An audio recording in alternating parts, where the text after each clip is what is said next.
This is just a reminder that sometimes men's pranks, their humor, their jokes is just a cover for their abusive behavior, things that they want to do or say, but they couch it, their mean spiritedness, in a joke. So this woman posted in the True Off My Chest subreddit. She says, I might break up with my boyfriend because he tickles me. She says, he does it so hard it actually leaves bruises. I beg him to stop. I storm off. I shout and nothing. He apologizes and then does it again the next time he's bored and says, but you're laughing. I literally have nightmares where he's digging into my stomach and pulling out my guts because that's how horrible it feels. She says, I've always hated being tickled, and he knows this and keeps doing it. Last time I started crying because I was so frustrated, and he felt bad, but he's just attacked me again today. It feels so stupid because tickling seems so cute and fun. 4 years together, and I'm going to end it because of tickling. My mom loves him. She's going to say I'm being ridiculous. And the crazy thing is, she's not ridiculous. I don't care what it is, but it's like when women have boundaries, that just seems like a green light for some of these MFers. You have a boundary and it just says to them, let me push that boundary. And that right there is abusive behavior. I don't care how ridiculous the boundary sounds. If you have expressed that you have a boundary and they continue to disregard you, they don't respect you. So she says, it's not black and blue bruises, but the muscle underneath is bruised. Obviously, because I'm tensing and he's digging his fingers against me. Then I struggle and he's digging in even harder. If I tell him I've got bruises, he doesn't really believe me, or at least acts like he doesn't believe me because there isn't a visible mark. The area is just very tender, feels like a bruise. So then, so that was the OP. And then someone named Inquisitor Bond says, then as I struggle, he's digging in even harder. Inquisitor says, OP, I'd like you to stop for a minute and sit with this part of what you said. Now think long and hard. Your best friend has come to you and said, my boyfriend grabs me by the arm and drags me around the house. If I struggle, he digs his fingers in even harder. Would you tell her to leave him? You struggle. His response isn't to back off or apologize or stop doing it in any way. His response is to do it harder. Just sit with that, y'all. Prestigious Blue Jay says, you're being abused. As someone who has also cried from being tickled too much, there's nothing funny about his behavior. Someone else says, this is abusive. Can't you see it? Just break up with him. Plan your exit if you live with him. Go to the doctor with any pain and tell them what happened. Stellar Stiley says, there are men who will actually listen to you and stop doing things to you that you don't like.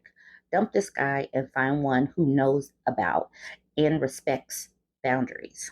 Now, this person says, what's her name? Milliams says, what you're experiencing is called a trauma bond. Trauma bonding occurs when an abusive person repeats a cycle of abuse with another person, which fuels a need for validation and love from the person being abused. You're feeding a need to defend him or minimize what he's doing because of this.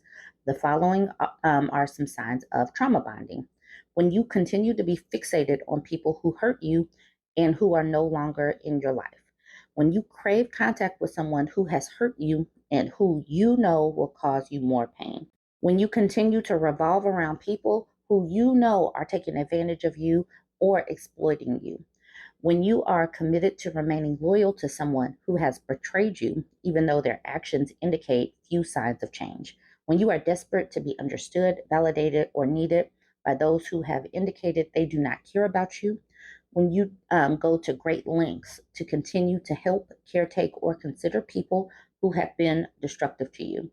These types of relationships capitalize on old wounds and previous traumas. And that's a quote from Natasha Adamo.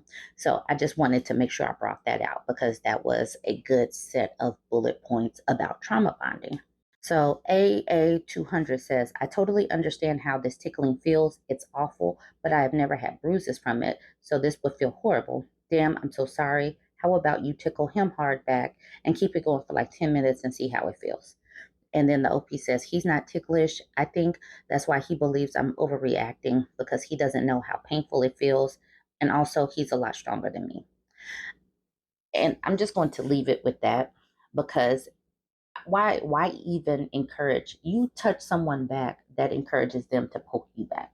The best thing is for her to just walk away, not try to match this type of energy. And like the OP says, he's a lot stronger. Most men are going to be stronger than their women counterparts. It's just, that's just how it is. So it's just best to leave these people alone. Okay, so jump in the comments. Let me know what you think about this one. Don't forget to like, comment, and share. Ladies, I just want to remind us all that it is perfectly fine, it's perfectly normal to put your survival instinct above the feelings of the male collective. This woman in the 2X chromosome subreddit says, I'm so tired of men taking it personally when we just want to be safe. I'm just putting that out there. They get offended that women do not feel safe and are collectively having these discussions. So this woman says, I went on a date with a guy. We'd been talking for a few weeks and decided to go to a coffee place near my place. We had a really good time and the conversation was great. He asked to walk me to my apartment. I have a hard boundary that I don't let dates into my house on the first date. I've had a bad experience. I don't want to repeat. I set this boundary very clearly with him so he knew. When we got back to my apartment, he asked if he could use the bathroom. I said no. Sorry, he could not. I told him that the cafe probably had one. He said by the time he walked back, they'd be closed. I told him, okay, good night, and then went into my apartment. He stood by the front door and said, are you serious? He sent me a long text about how I shouldn't assume the worst in everyone, and it's not his fault that men have hurt me in the past, blah, blah. I said, okay, this was our last date. Then I blocked him. I'm just going to be single and enjoy that for a while. She said, edit. For the one editor that seemed to have trouble understanding my post, I walked to the cafe. It's barely 2 minutes from my apartment. He asked to walk me home. I reiterated my boundary to him before I left, that he could not go into my apartment. The cafe did have a public restroom. It was not out of order. And yes, I did let him walk me to my apartment. I made a joke. You know I'm not letting you in, right? Before we started walking, because that's all it was, a walk. I'm allowed to do that. I wanted to continue the conversation we were having. Also, to all of you that are being supportive and nice, thank you.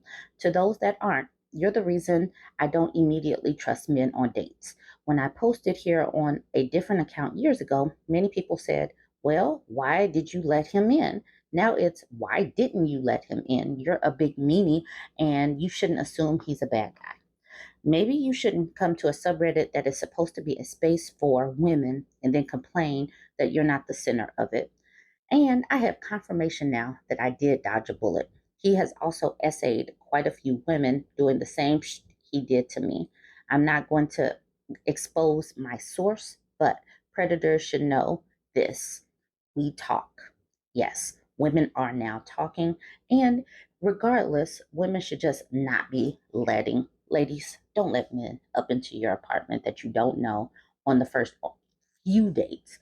I don't even know when is a good time, to be honest, when you see all of these stories coming out. All right, let's get into some of these comments. Okay, so this person says, exactly. Also saying they're a nice guy and a good man makes me put my guard up. Everyone that has said that to me has been a really bad person. A little queer says, people who are genuinely nice and good don't have to declare it verbally. They just demonstrate it with their behavior. This person said, any man who must say, I am the king is no true king. Then this person says, that's a poor assumption. Maybe the Midwest nice is more of a thing than you coasties can fathom, but declaring you can be trusted shouldn't be a huge red flag. The grapey eyes, maybe, but not just a generalization to ease your fears. That must be a man. I don't know. But I also don't think that good people have to declare that they're good people. So I'm not digging that comment. M. Leak says, I had this experience ages ago with a match online. He asked me what neighborhood I lived in, and I told him. Then he said, I know that area well, which street. And I left that on red for a little while because I was trying to figure out how to not respond to it since there are only like 3 residences on my street. but I must have left it too long because he lost his ever loving on me for being so suspicious and judging him. I told him, told me to block him if I was going to be that kind of bee. So I did. Mind blown that he couldn't just acknowledge that question was probably not one I was going to answer and ask literally anything else about local stores or cafes or his own neighborhood, like literally anything else, but calling me names and ripping me down because I didn't want to tell a man I spoke to for a few minutes on an app where my front door is within 50 yards. These dudes are weird out here, ladies. Please be careful. So, this person, the bastard Henry, says the fact that you had to make that edit really boils my blood. An old friend of mine was in almost the exact same situation, but she let him in when he said he had to use the bathroom. Then he tried to rape her. F being nice and polite, you did the right thing. Then the OP says, yep, there are tons of men in here telling me that I'm the problem. Even after I found out what he has done to other women, maybe I needed to be clearer that he is a serial rapist. And this is one of the things that we need to be clear about as women. Men are going to stay on code. Stop worrying about what they say about you. Just think about all of the terrible things that they can say. Just think about it. Listen to it, and then attempt to become immune to it. Their thoughts, their opinions no longer matter. Your goal is to stay safe and to survive. Disregard their feelings and their words that they type. Just disregard them. Okay, I'm going to leave it at that. You guys jump in the comments. Let me know what you think about this one. Don't forget to like, comment, and share. So this is a story time that was left in my Bourbon Bougie subreddit. If you want to be part of the community, there is the subreddit. You can leave your own stories or make any posts that you want me to see over there. So this is what she said. Passport Bro, Mother's Day, stalking, and ill-fated decisions that ruin lives. This is a cautionary tale. She says, my neighbor is a PeePeeBro. He married a woman from the Philippines. I've only lived in this house for a year, but the minute I moved in, there was trouble. I'm single, I live alone, no pets, no children, no boyfriend. I met my neighbors and I had a really bad feeling about them, but shrugged it off because it was a man, a wife, 3 kids, dog, and cat. And they seemed all right, despite the creepy and kind of sick feeling I got from them. I was thinking that they're harmless. This is just the family next door, not some creepy single guy serial unaliver. This has turned into a complete nightmare. The husband started making advances on me while his wife from the Philippines was at work. She works nights. It wasn't just casual flirting either. It was creepy stalking behavior like watching my schedule and then cornering me outside at 5:30 a.m. to talk to me, waiting at my parking spot after work, pretending to work on his vehicle, and then cornering me again to talk. Then I noticed him watching me out his windows. Then he wouldn't let me go outside without coming outside as well and following me around, even if I was just taking out the trash. Then he started following me in his vehicle and then leaving flowers on my step.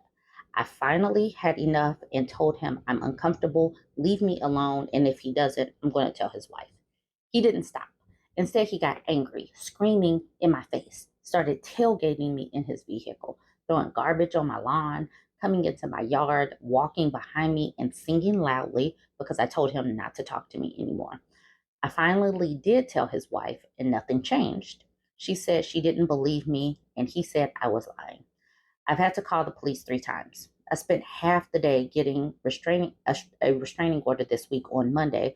I had to call the police on Mother's Day because instead of him being inside with his wife celebrating, he was outside stalking me and blatantly throwing more garbage in my yard to antagonize me into a reaction. So I pay him some kind of attention and validate his existence. I did not react or even look at him. The police came and said this is his final warning, and the next step is charges of criminal harassment. I looked at the wife's Facebook. I had never looked before, and I saw pictures of her when she first met him. They met online, and she was absolutely beautiful, young, full of life. There were pictures of her at the beach with a beautiful smile, blowing hair, bright eyes. He went there, married her, and brought her back here. Now they live in poverty because he's unemployed, she's working nights, She doesn't drive because he's so controlling. He picks her up from work and drops her off. He does all the grocery shopping, and she never leaves the house to go anywhere for walks or anywhere. He doesn't drive her. She's gained a lot of weight, looks downtrodden, no more beautiful smile full of life. She has 3 kids that I hear him screaming at every day at the top of his lungs. He's obviously become bored of her now that she's older, completely under his control, gained weight, and is probably depressed. He's completely fixated on me and stalking to the point that he's about to be arrested. And she spent Mother's Day with the police showing up because her husband can't stop stalking the woman next door. Then afterwards, he dropped her off at work for her night shift. Good times for her. Ladies, please be careful of these PP bros, or this can become your fate. It'll be hard for her to leave him because this is a high cost of living. She doesn't drive and has 3 kids. I feel bad for her after seeing the pictures of the young, beautiful, vibrant woman at the beach smiling to seeing her now living in a whole house with a deadbeat, abusive husband pursuing other women right in front of her while she's working all night to support the family and this loser. He's used her for everything he could possibly take, taken everything from her, and now he's after other women. And he knows she can't do anything about it because he's doing it right in front of her face with the woman next door, and it's sickening. To that, I say, it's not even just about being a PP bro, it's being with a man who is a parasite. These people will onto you, latch onto you and drain you of your life force. He has literally drained this woman's life force, but it's not just the PP bros. It's any of these people who can't get their happiness from somewhere else. They're always talking about how they need a young, vibrant woman because they're looking to suck all of her vibrancy off of her. And now she is a shell of herself. Women can literally become a shell of themselves when they have to give and give and give and do and do and do for somebody like this. It is not worth it to be in this type of relationship because you are being drained and it like a big fat tick is just getting fatter off of her life force. Okay, so the past Jack says, I'm so sorry. I hate this for you and his wife. I just keep pepper spray handy and invest in some one-way window film and privacy screens for the yard. Hopefully he gets the hint and leaves you alone. Justine, the dog mama says, definitely get some pepper spray, maybe a large dog if you can. And then the OP says, I have bear spray. I was thinking of getting a large dog.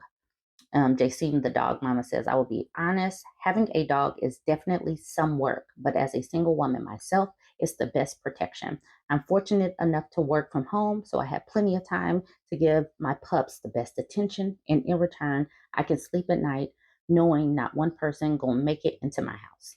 Now, like the OP says, she has a business and is always working. So there are things around like these doggy daycares and these dog spas and some dog friendly apartment complexes and dog friendly businesses that women need to consider. I don't know what to say about this, but hopefully this OP is able to stay safe. If not, she's going to have to move for her own safety. All right, let me know what you think about this one. Jump in the comments. Don't forget to like, comment, and share.